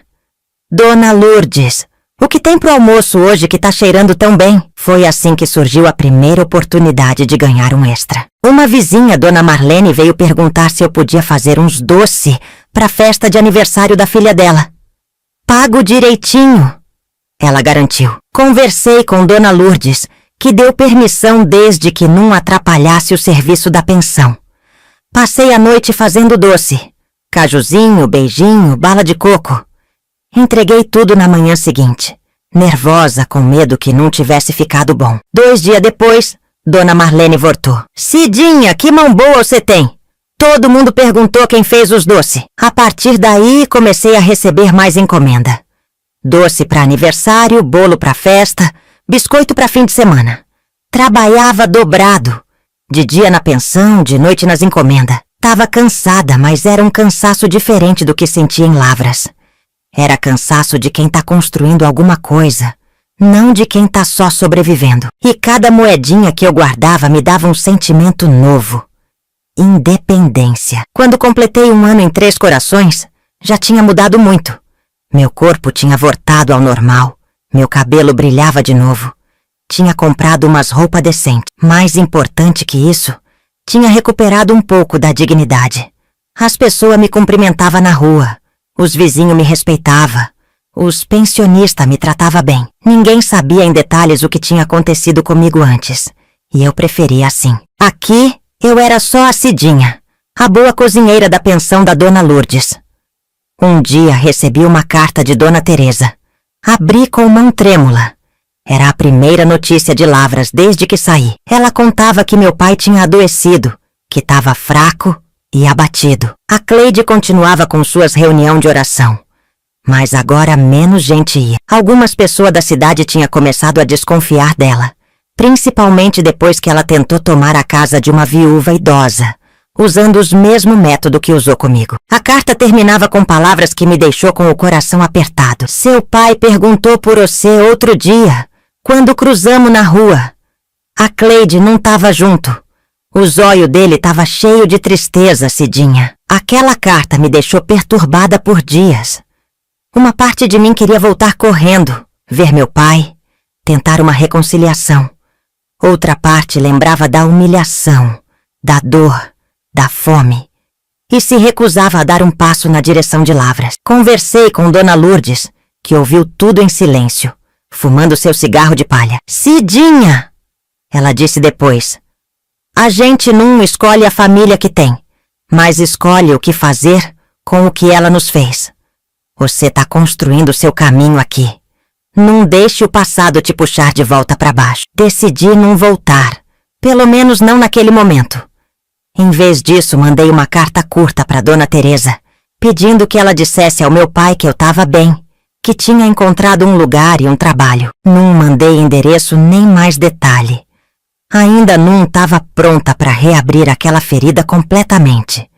Mas o simples fato de mandar notícia já era um passo que meses antes eu não teria coragem de dar.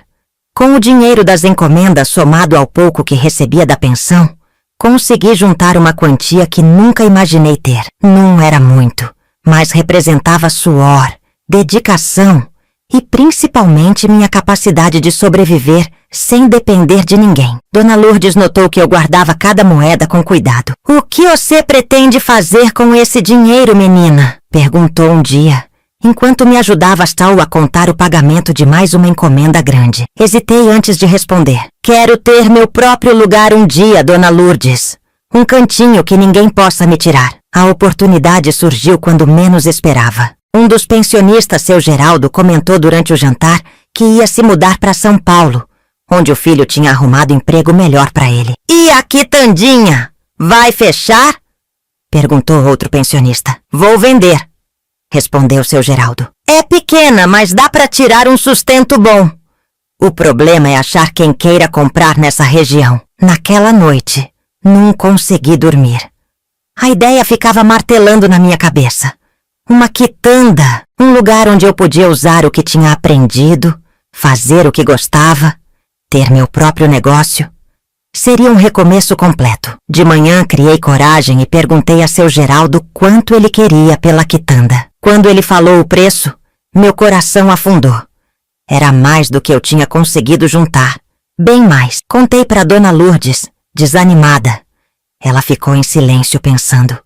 E depois disse algo que nunca vou esquecer. Você é a melhor ajudante que já tive nessa pensão, Cidinha. Se você sair, vai fazer falta. Mas todo passarinho tem que voar do ninho um dia. Ela abriu a gaveta da cômoda e tirou uma caixinha de madeira. Tenho umas economia aqui. Posso te emprestar o que falta. Você me paga quando o negócio estiver andando bem. Não acreditei no que estava ouvindo. Fiquei olhando para ela, sem palavras, até que as lágrimas começou a correr. Ela fingiu que não viu, como sempre fazia quando as coisas ficavam emocionantes demais. Para de chorar e vai fazer o almoço, que os pensionistas estão para chegar.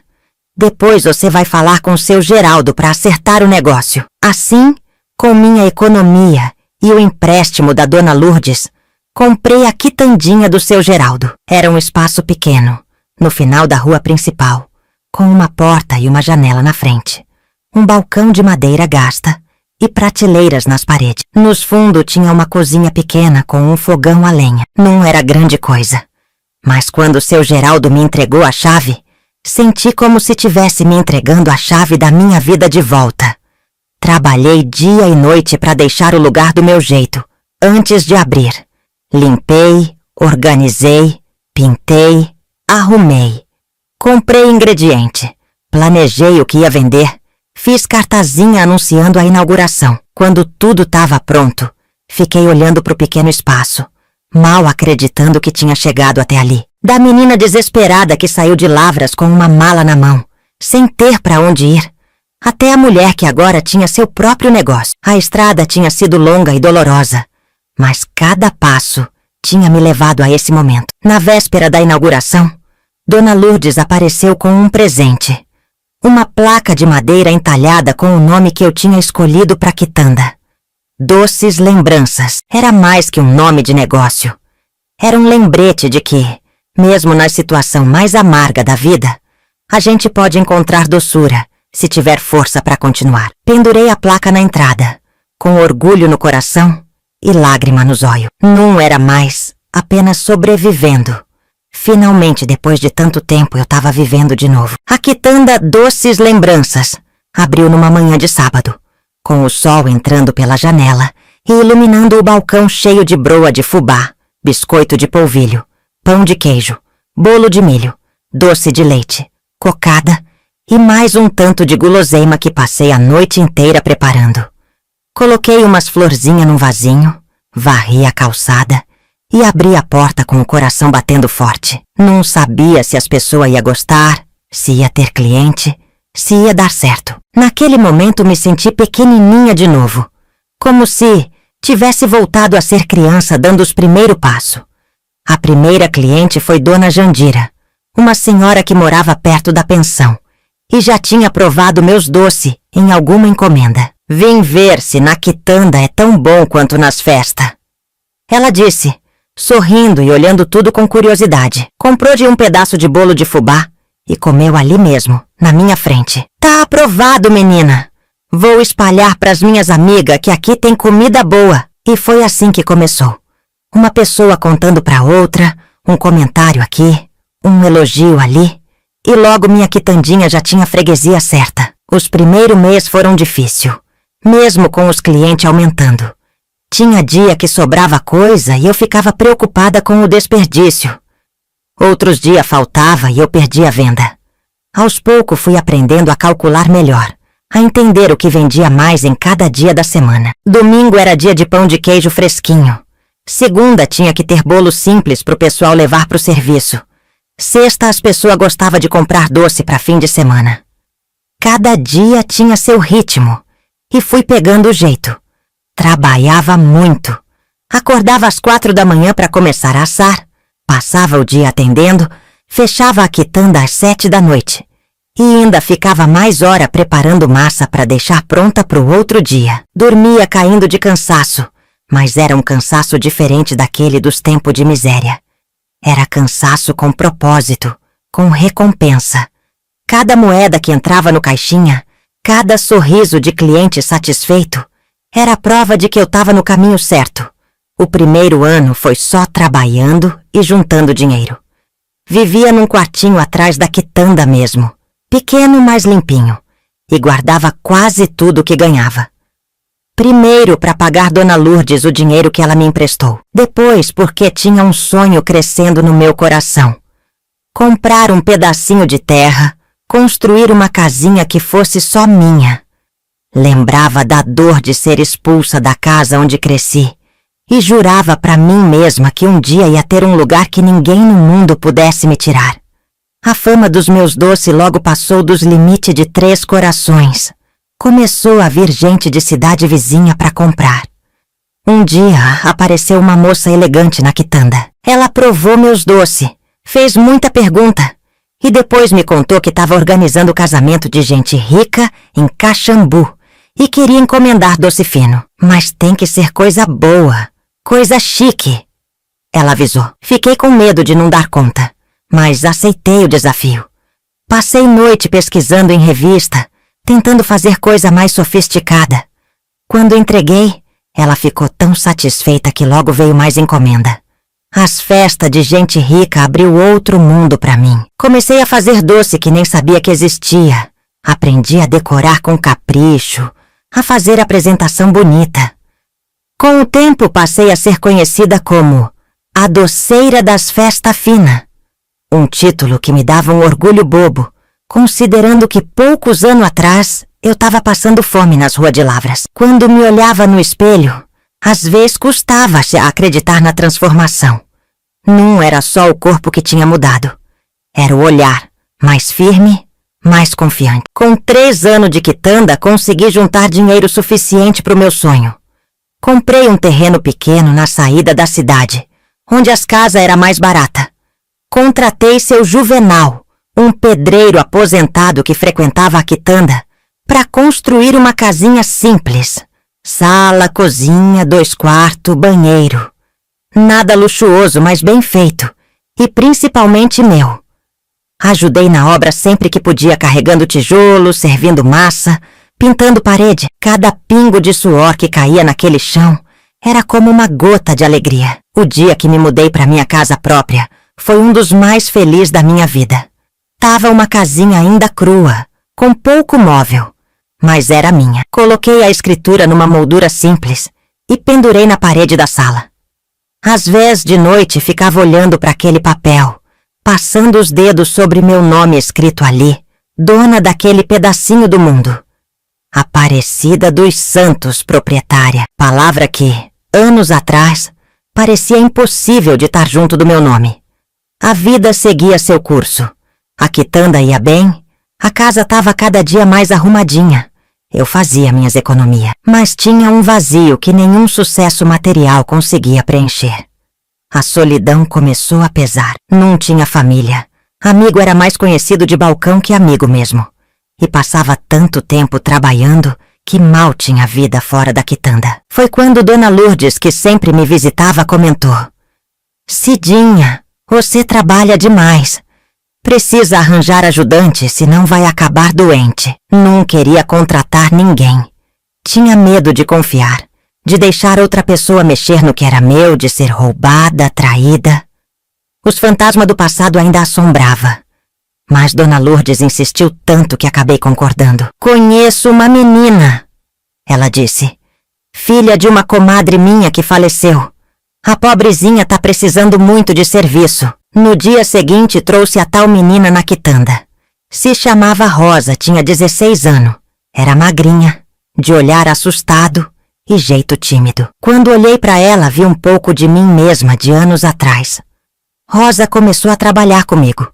No início só limpando, lavando louça, arrumando. Aos poucos fui ensinando a fazer as receitas mais simples. Ela aprendia rápido e tinha vontade de melhorar.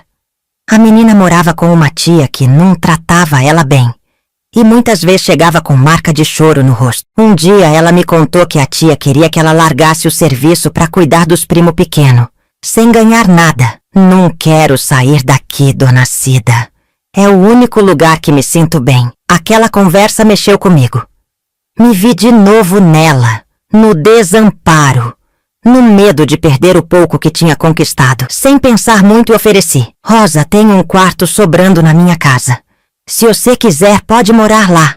Fica mais perto da quitanda e não precisa aturar desaforo. Os olhos dela encheram d'água e ela aceitou na hora. No fim daquela semana, Rosa se mudou para minha casa, com suas pouca coisa numa sacola de pano. Era o começo de uma nova fase na minha vida. Ter Rosa em casa trouxe uma alegria que eu nem sabia que estava faltando. A casa ganhou vida, risada, conversa na hora do café. Ela era uma menina boa, respeitosa, trabalhadora.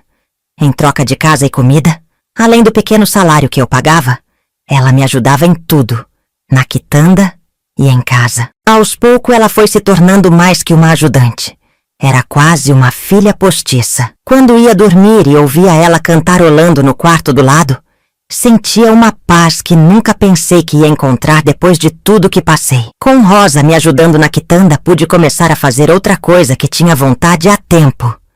Ajudar mulher que estava passando por dificuldade como eu tinha passado. Comecei dando emprego temporário para algumas que batia na porta pedindo serviço. Depois passei a ensinar a fazer doce para as que queria aprender um ofício. Não cobrava nada, só pedia que, quando tivesse condição, ajudasse outra pessoa necessitada. Era meu jeito de agradecer por ter conseguido sair do fundo do poço. Uma dessas mulher era a Dona Ritinha, viúva com 3 filhos pequenos. O marido tinha morrido deixando só dívida. E ela estava desesperada, quase passando fome com as crianças. Ensinei ela a fazer doce, dei algumas receitas e ajudei a montar uma banquinha na feira. Quando as coisas começaram a melhorar para ela, me trouxe um presente. Um quadro de ponto cruz com a frase "Quem faz bem, recebe bem". Pendurei na quitanda onde todo mundo podia ver. Não era só decoração. Era meu lema de vida agora. Os anos foram passando. A quitanda cresceu, virou referência na cidade. Minha casinha foi ganhando melhoria. Um jardim na frente, uma varanda nos fundos, móvel mais bonito. Rosa se formou no curso de confeitaria que eu paguei para ela fazer na cidade grande. E agora era minha sócia na quitanda. As mulheres que eu ajudei formaram um grupo que se reunia todo mês para trocar ideia e se apoiar. Chamavam de Círculo das Doceiras, mas no fundo era muito mais que isso. Era uma rede de apoio para quem estava sozinha no mundo. Quando completei 15 anos longe de Lavras, recebi uma carta que fez meu coração apertar. Era de Dona Teresa, com quem eu mantinha contato esporádico. Dizia que meu pai tinha piorado de saúde, que a Cléide tinha abandonado ele quando o dinheiro acabou, e que agora ele estava sozinho, doente, quase sem recurso. A casa que era nossa tinha sido vendida para pagar dívida. E ele morava de favor com um antigo companheiro de carpintaria. No fim da carta tinha um pedido que me deixou sem chão. Seu pai quer ver você uma última vez, Cidinha. Ele sabe que errou e só quer pedir perdão antes de partir. Passei dias pensando no que fazer. O ressentimento ainda existia. A dor da traição nunca tinha sarrado completamente. Mas também havia o amor que nunca morreu. As lembranças boas da infância. A compreensão que veio com os anos de que meu pai tinha sido vítima tanto quanto eu. Conversei com Rosa, com Dona Lourdes, com as amigas do Círculo das Doceiras. Todas me escutaram, deram conselho, mas no final disseram a mesma coisa. Só eu podia decidir se estava pronta para esse reencontro. Numa manhã de maio, peguei a estrada de volta para Lavras. Ia sozinha dirigindo o carrinho usado que tinha comprado pros negócios da quitanda. Enquanto o ônibus se aproximava da cidade que deixei para trás tanto tempo atrás, senti meu peito apertado, minha respiração presa. Não era mais aquela moça desesperada que saiu de lá. Era uma mulher de meia-idade, dona do próprio destino, que tinha construído uma vida digna do nada. Voltava não como alguém derrotado, mas como alguém que tinha vencido, sem alarde, sem vingança, sem ódio. Um renascimento silencioso que ninguém, nem mesmo a Cleide com toda sua maldade, tinha conseguido impedir. Os anos passaram, que nem vento forte sobre um telhado velho. E com eles muita coisa mudou. Eu que fui expulsa com a alma rasgada, hoje vivia em paz. Tinha meu cantinho, construído com esforço, longe de luxo, mas cheio de amor. E ela? Aquela mulher que me tirou tudo usando o nome de Deus? A verdade é que o tempo cobra a conta. E quem planta injustiça, um dia colhe abandono. É assim que as coisas funcionam nessa vida. Não tem jeito. Não tem como escapar das consequências do mal que a gente faz. A Cleide achava que ia se dar bem para sempre, mas não foi isso que aconteceu.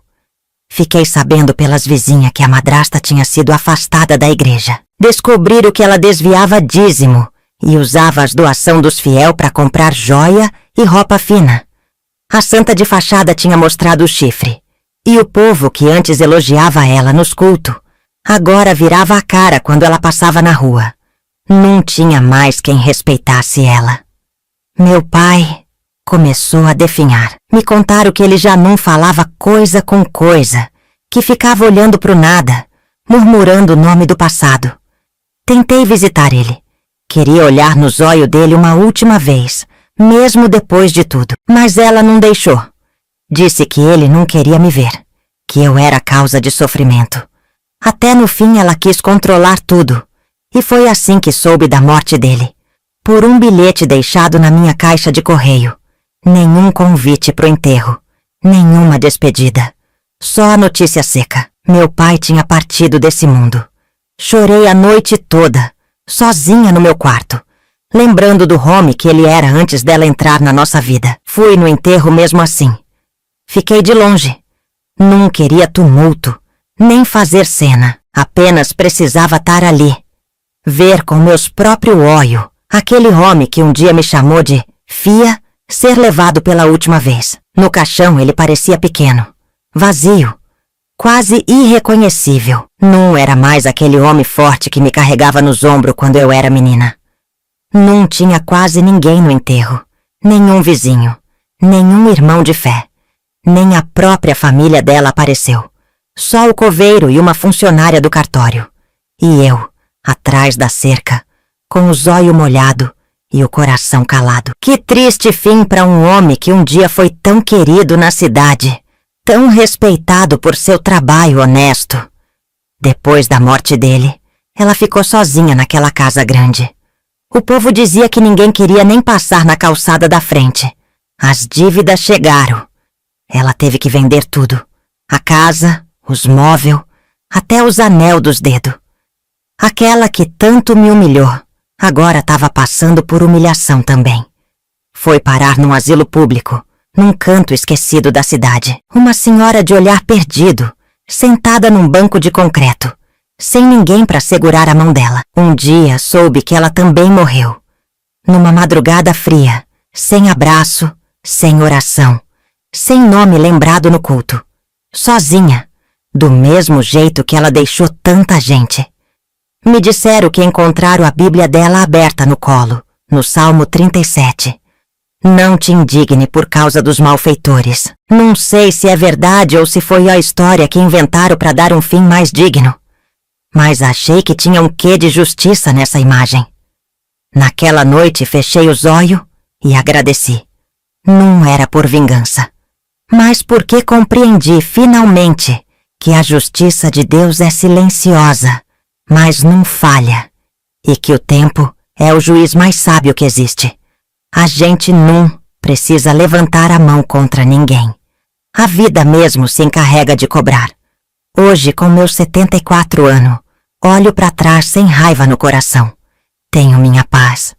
Minhas plantinhas, meu café coado, minhas vizinhas que viraram família de verdade. Não tenho luxo, mas tenho alma leve. Construí uma vida digna, mesmo começando do zero, mesmo depois de perder tudo. Se eu aprendi alguma coisa com tudo isso, é que a vida pode até nos tirar tudo. Mas se a gente tiver fé e força de vontade, ela devolve em dobro o que realmente importa. O dinheiro, a casa, os objetos, isso tudo pode ir, mas o caráter, a dignidade, a paz de espírito, isso ninguém pode tirar se a gente não deixar. Conheci muitas mulheres que passaram por sofrimento parecido com o meu. Algumas perdeu tudo por causa de marido que abandonou, outras por causa de filho, ingrato, outras por doença que levou tudo que tinha. E o que eu sempre digo para elas é: enquanto você estiver respirando, você pode recomeçar. E você? Já passou por algo parecido? Alguém já te virou as costas quando você mais precisava? Conta aqui nos comentários. Sua história pode ajudar outras pessoas também. A gente nunca sabe quem tá precisando ouvir justamente o que a gente tem para contar. E se essa história te tocou, se inscreve no canal. Compartilha com alguém que precisa acreditar que a justiça de Deus nunca falha.